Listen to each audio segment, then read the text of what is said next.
할렐루야. 먼저 이번 저와 여러분과 교회 속에 주의 평강과 축복이 넘쳐나기를 주님의 이름으로 축원합니다. 오늘 레위기 19장 32절 말씀을 가지고 어버이를 공경하라고 하는 제목의 말씀을 가지고 말씀을 전하겠습니다.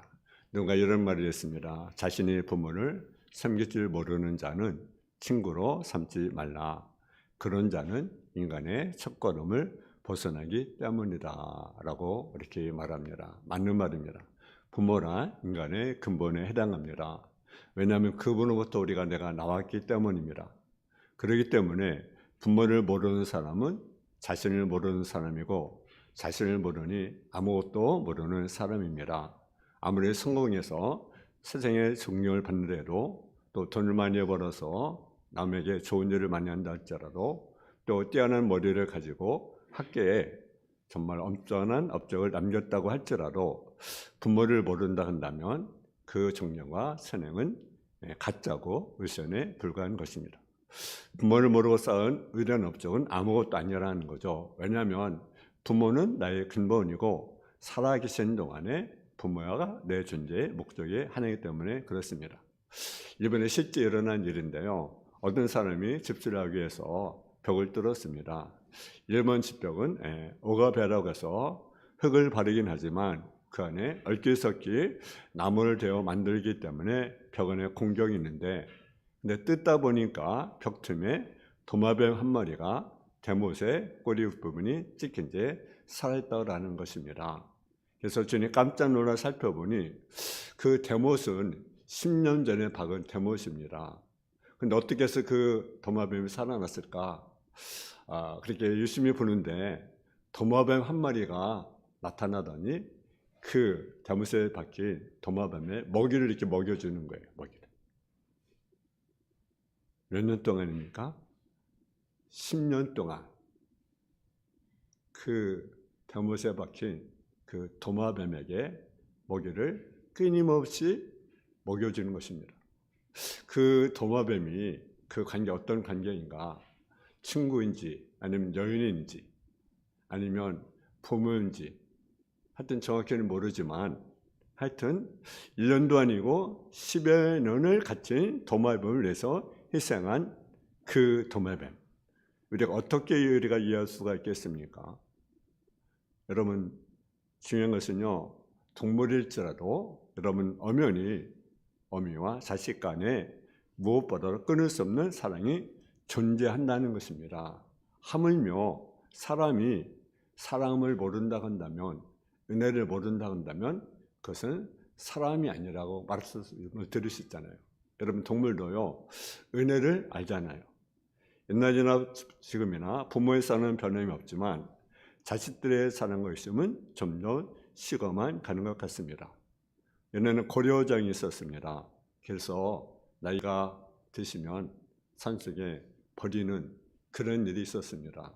지금은 고려정 없지만 여러분 해외여행을 간다든가 아니면 산속에다 버리는 일들이 요즘에도 있다는 사실을 우리가 기억해야 됩니다. 고인일인 한영수 목사님의 그런 글이 있습니다. 늙으면 서럽다는 글을 제가 감명 깊게 읽었는데요. 이런 내용입니다.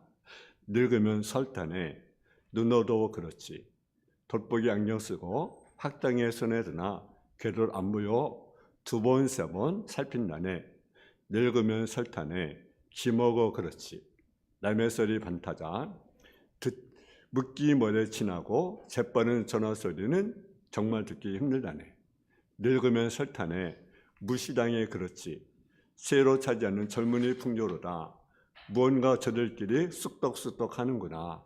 늙으면 설탄해 짝이려니 그렇지 100년해로 약속 어겨 어느 한쪽 먼저 가니 남은 쪽은 외로움이야. 일러 무엇하리요. 늙으면 설탄해 병들어 그렇지 내 몸은 내 몸이나 내 맘대로 보라니 옆에서 돌보지 않으니 꼼짝 못해 답답하지. 여러분은 이 말이 여러분의 가슴에 와 닿습니까? 여러분도 멀지 않아 늙음이 찾아옵니다. 늙으신 부모님의 심정 헤아려 어버이를 기쁘게 되는 저와 여러분 되어지기를 주님의 이름으로 축원합니다. 오늘은 어버이 주일로 우리가 맞이하게 되었습니다. 어버이 주일에는 우리 아버지와 어머니를 주신 하나님 앞에 우리 어버이에 대해서 다시 한번 말씀을 중심으로 통찰의 시간을 가져야 될 줄로 믿습니다. 첫째로 나이 드신 어버이 자리를 회복해 드려야 된다라는 거죠. 노인 문제를 해결하지 않고는 효를 말한다는 것은 어버성설이라는 거죠. 효도란 모든 어버이 모신 자식들의 의무요 인간의 도리라는 거죠. 예전에는요 아직 어른이 되지 않는 아이들은 철부지에서 부모에게 불효한 일이 많이 있었습니다. 그러나 결혼하고 나면 이제는 부모님의 은혜를 깨닫고 그동안 우리가 불효했구나. 그래서 결혼하면 부모님 공경해야 되겠다. 이런 마음을 갖게 됩니다. 근데 요즘에는요 어떻습니까? 아이들이 점점 버릇이 없어지는 것은 말할 것도 없지만 부모된 어른들이 노인된 부모들을 귀찮은 일들이 비일비재하는 것이 현실입니다. 우리는 이미 65세가 유엔에 분류한 고령화 세대에 진입하게 되었습니다. 이것은 우리나라가 전에보다는 노인들이 많이 장수한다는 시대라는 거죠. 70, 80, 100세 시대에 살고 있습니다. 근데요 2030년이 되면 그런 일이 일어납니다. 100명이 젊은이 100명이 노인 30명을 부양만 하는 그런 시대가 온다라는 거죠. 여러분 어느 나라가 선진국입니까? 어떤 나라가 선진국입니까? 또 어떤 사회가 복지사회입니까? 이런 복지사회, 선진국을 많이 우리가 말하잖아요. 어떤 사회가 선진국가입니까? 어떤 사회가 복지국가입니까? 얼마나 잘 사는가 하는 국민소득으로 따져볼 수도 있지만 더 중요한 것은 정책 규진이라는 거죠. 선민 위주의 정책이 잘 발달된 나라가 선진국이라고 생각합니다. 아무리 국민소득이 높다고 할지라도 빈부격차가 심하고 빈민촌이 많이 있다고 한다면 그 나라는 결코 선진국이 될 수가 없습니다.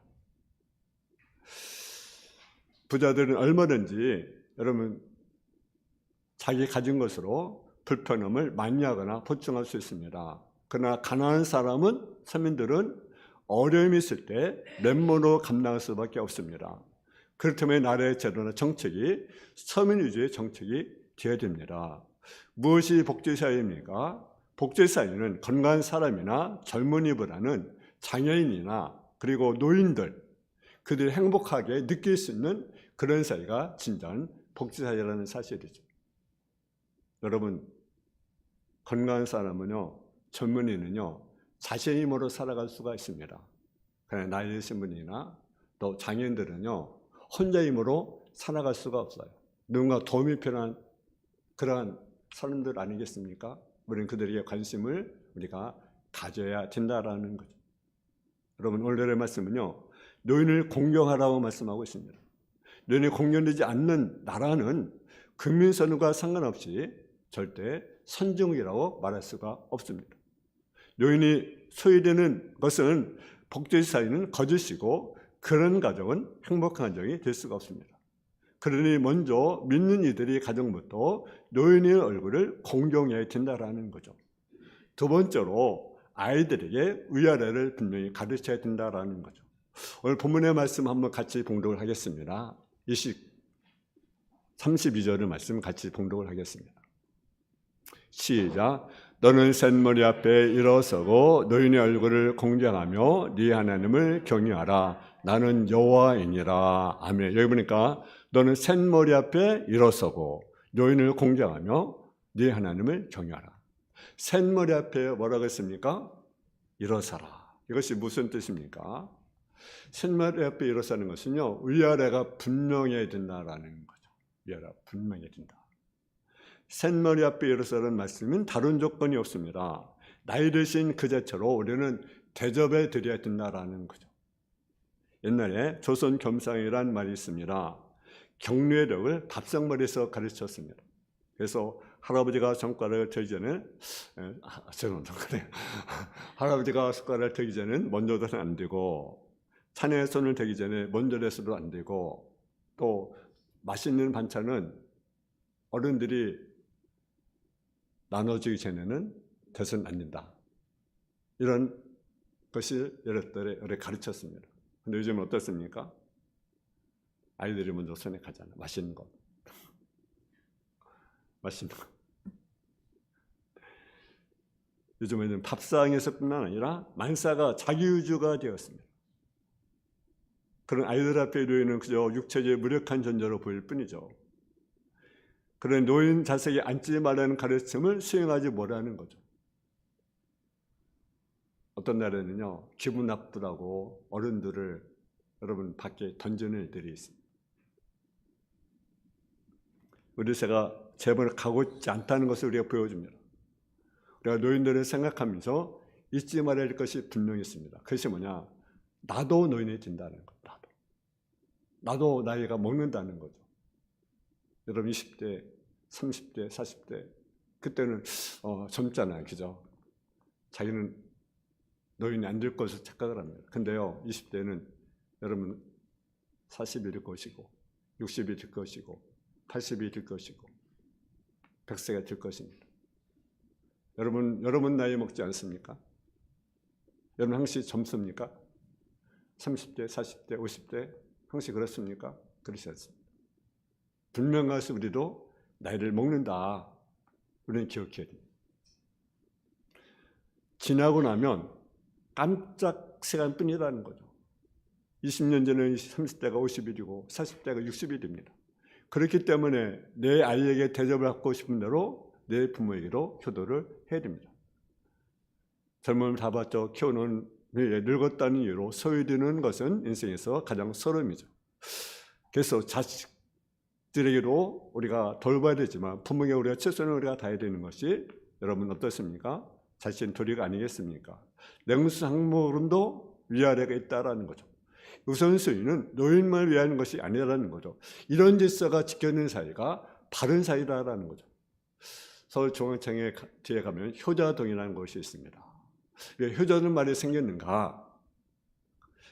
노인이 나이신 그 할아버지가 이제 아이랑 같이 자다가 아이를 그냥 깔려 이렇게 죽게 만들었어요. 그 며느리 마음이 어떻겠습니까? 근데요, 그 며느리는 그렇게 생각을 했습니다. 아버님이 가슴 아파할까봐 몰래 그 아이를 안고 자기 남편에 가서 아이가 이렇게 죽었다고 이렇게 이야기를 합니다. 그러니까 그 남편이 뭐라고 했는지 아십니까?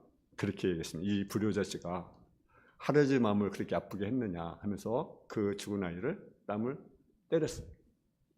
근데 놀란 일이 벌어졌어요. 그 아이가요 살아났어요. 이 소식이 누구에 알려졌냐? 임금에게 알려졌습니다. 그래서 그 동네를 뭐라 했냐? 효자동이라. 여러분 70가 아이가 무슨 잘못이 있습니까? 그러나 그렇게 해서 할아버지의 마음 아프게 하는 것도 불효라고 아이를 가르치는 것이 도리라는 거죠. 그런 지극한 요성은 죽은 아이를 살려내는 기적이 가져온다는 이야기가 말해진 것입니다. 하나님 십계명에서 뭐라고 말씀하십니까? 네 부모를 공경하라. 그리하면 너희 하나님 네 여호와께서 준 땅에서 네 생명이 계리라. 부모 공경 분명히 축복이 따릅니다. 하나님 약속에 있는 말씀이라는 거죠. 혹 축복이 없더라도 부모를 공경하는 것은 자식의 도리라는 것을 우리가 분명히 인식을 해야 됩니다. 실제 우리는 부모를 공경하라라는 사실이죠. 주님과 주신 가장 첫 번째 계명은 무엇입니까? 부모를 공경하라는 것입니다. 10계명, 1계명에서 4계명까지는 누구를 공경하라고 말씀하는 것입니까? 하나님 이렇게 공경하라고 우리에게 말씀을 하십니다. 하나님 어떻게 섬겨 공경할 것인가? 그리고 또 다섯째 계명은 무엇입니까? 부모를 공경하라고 우리에게 말씀하고 있습니다. 특히 5계명은 자녀들에게 주는 계명으로서 이 계명은 과거뿐만 아니라 현재로 자녀들에게 꾸준히 교육을 시켜야 된다는 거죠. 신명기 5장 16절에 보게 되면 너는 너의 하나님 여호와가 네게 명한 대로 네 부모를 공경하라. 그리하면 너의 하나님 여호와가 네게 준 땅에서 네가 생명이 길고 복을 누리리라. 할렐루야. 여러분 장수하기와는 뭐라고요? 부모를 공경하라. 그럼 뭘 또 누려요? 플러스 복. 잠언서 1장 8절에 보게 되면 네 아들아 네 어비의 훈계를 들으며 네 어미의 법을 떠나지 말라. 그렇게 말씀하십니다. 또 우리가 자는 에베소 6장 1절에서 4절에 보게 되면 자녀들아 너희 부모를 전에 순종하라. 이것이 옳으니라. 옳다고 말씀하셔요. 그러면서 네 아버지 어머니를 공경하라. 이것이 약속있는 첫 계명인 네가 잘 되고 땅에서 장수하리라. 자녀에서 부모를 공경하는 행위는요, 그 부모가 생존할 때나 아니면 세상에 계시지 않는다 할지라도 마땅히 이루어져야 하는 거죠. 또 유식하거나 아니면 무식할지라도 마찬가지며 선하거나 악하거나 관계없이 자녀들은 부모에게 공경을 해야 되는 거죠. 그것이 우리가 당연히 해야 할 일입니다.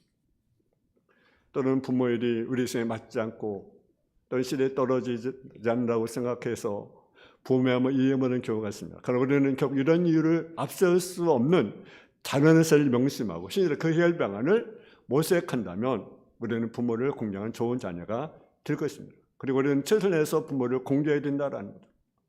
우리 주에는요, 여러분 부모의 마음 아프게 하는 일들이 너무나 많이 있습니다. 전에는 부모의 희망은요, 못할 것이 없어요. 그러면 우리는 부모 어떤 일이 있어도 부모의 마음을 아프게 해서는 안 되는 것이고요. 또 부모의 입장을 난처하게 만들어서는 안 되는 거죠. 자녀는 부모에게 영광스러운 결실이 되어질 때 부모를 공경한다고 평가받을 수 있습니다. 그러나 부모에게 수치가 된 일이 있고 그분이 또 난처한 일에 빠진 일은 결국 용납될 수가 없는 것입니다. 마지막은요, 부모님께 감사와 칭찬을 올려드려야 된다는 거죠. 자식들은 부모의 긍정을 감사를 표시하고 칭찬해 드려야 부모의 마음에 기쁘게 하는 거죠. 우리 흔히 세상스럽게 감사할 일이가 있는가, 칭찬할까 생각이 쉬운데 그렇지 않습니다. 부모님들 감사하고 부모의 장점을 칭찬해 드리는 것이 부모님을 기쁘게 드리는 것입니다. 우리가 하나님께 어떻습니까? 찬양을 하고 영을 돌리는 것도 신말로 말하면 하나님을 높여드리는 것이고 하나님을 기쁘게 드리는 것입니다. 그래서 찬양하라 내 영혼아, 찬양하라 내 영혼아,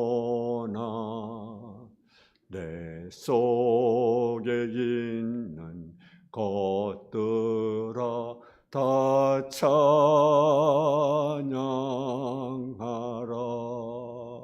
우리 하나님을 찬양하고 하나님을 높여드려요. 우리는 또 부모님을 우리가 칭찬하고 격려하고 또 의료해 줘야 된다는 거죠. 부모님도요, 때로는 실수할 수 있습니다. 여러분, 노아는 당대 의인입니다. 근데 어느 날은요, 홍수 위에 포도를 잔뜩 먹고 취했어요. 그 모습을 누가 봅니까? 하민이 봤습니다. 또 누가 봅니까? 그리예요. 이 하민이 먼저 보고 아버지가 포도를 먹고 취했다고. 그리고 또 야벨에게 야벨에게 또 셈에게 알리잖아요. 근데요, 함은요, 어떻습니까? 그로 인해서 저주받게 되고 그 셈과 야벨은 감추어요.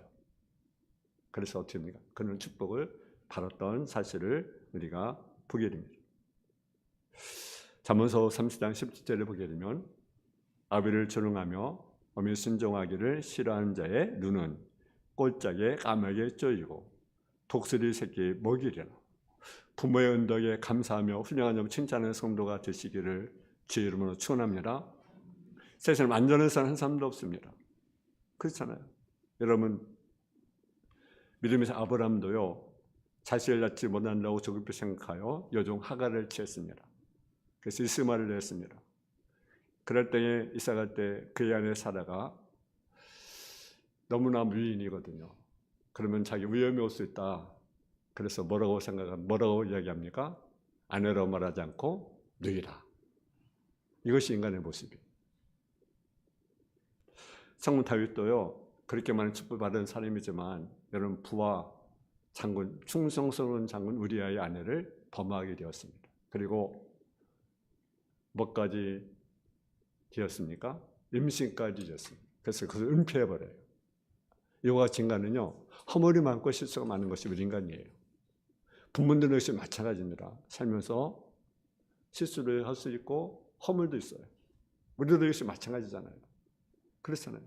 그러므로 부모가 허물과 실수가 있어도, 또 공부를 많이 못했을지라도, 또 자식을 공부를 많이 못 시켰을지라도 우리는 부모 자체로서 뭘 인정해 줘야 됩니까?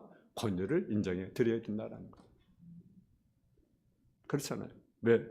부모의 권위는 누구부터 인정받았습니까? 하나님께로 인정받았기 때문에 부모의 권위를 우리가 인정해 드려야 되는 거죠. 가장 큰 효도는요, 예수님을 믿지 않은 부모라고 한다면 예수를 믿고 구원받아서 천국에 가도록 우리가 인도를 해드려야 된다는 거죠. 아직도 내 부모님들이 예수를 안 믿는다고 한다면 우리가 금식해서라도 일주라도 아니면 한 달이라도 금식해서 그들 영혼을 위해서 우리가 기도해야 되는 거죠. 그리고 우리가 전도해야 되지 않겠습니까? 왜? 그들이 여러분의 지옥에 간다고 한다면 어떻게 되겠습니까? 그들의 영혼이 지옥 간다면 정말 안 되잖아요. 그들의 영혼이 천국 예수 믿고 구원받아 우리가 천국 가서 같이 영생본을 누리지 않겠어요? 그래서 가장 큰 효도는요, 안 믿는 부모라고 한다면 그들이 예수 믿고 그리고 구원받아 하나님의 자녀가 되게 하는 것입니다. 여러분, 인간은 본능보다 더 사람을 괴롭게 하는 것이 무엇입니까? 외로움이라고 하는 거죠. 나를 위해서 늙으신 부모를 외롭게 하지 말고, 이것이 가장 큰 부름이라. 아이에게만 사랑하지 말고 부모님을 사랑할 수 있기를 바랍니다. 그리고 대화할 수 있기 바랍니다. 오늘 우리 어버이주를 우리가 지켜야 됩니다. 다시 한번 부모님을 깨닫고 이제 잃었던 또 부모님을 다시 한번 기억하고 부모를 공경하는 저와 여러분 되어지기를 주님의 이름으로 축원합니다. 사랑의 아버지 하나님, 은혜와 사랑에 감사함을 드립니다. 어버이 자리를 우리가 지켜드리게 하여 주시고 이렇던 또 우리가 부모님을 공경하는 은혜가 임하는 성도의 삶의 모습이 되게 하여 주옵소서. 예수님의 이름으로 기도했습니다. 아멘.